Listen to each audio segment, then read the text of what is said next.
Hi, hello, good morning. ఈరోజైతే మా పిల్లల రొటీన్ ఇది.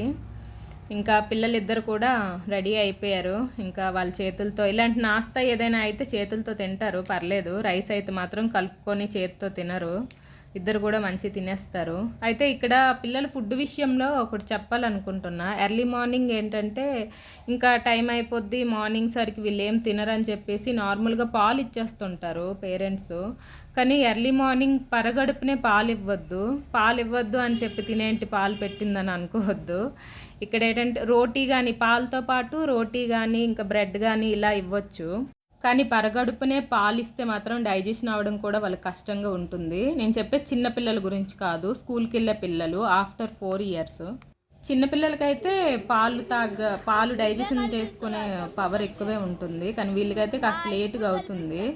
సో ఎర్లీ మార్నింగ్ పాలు అయితే నేనైతే సజెస్ట్ చేయను. దానికి బదులు ఇంకా బ్రేక్ఫాస్ట్ ఇడ్లీ, దోశ లేదంటే రాగి జావ కూడా చాలా మంచిది. ఇలా చేసి పెట్టండి. ఇంకా మా పెద్దోడైతే ఓన్గా వాడే షూస్ అన్నీ వేసుకున్నాడు. మా చిన్నోడికి ఇంకా ఇప్పుడిప్పుడు నేర్చుకుంటున్నాడు. పిల్లలకి ఏంటంటే వాళ్ళకి వాళ్ళు చేసుకునేలా ఎంకరేజ్ చేయండి. ఇప్పటి నుంచి అలాగ అలవాటు చేస్తే ఇంకా అలా అలా వాళ్ళు నేర్చుకుంటారు. వాళ్ళు ఇన్ కేస్ రాంగ్ చేసినా సరే అడ్వైజ్ ఇవ్వండి, ఇలా కాదు ఇలా అని.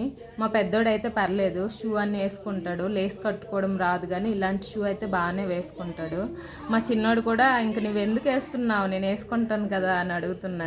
ఇంక వాడికే ఇచ్చేసా వేసుకుంటాడని.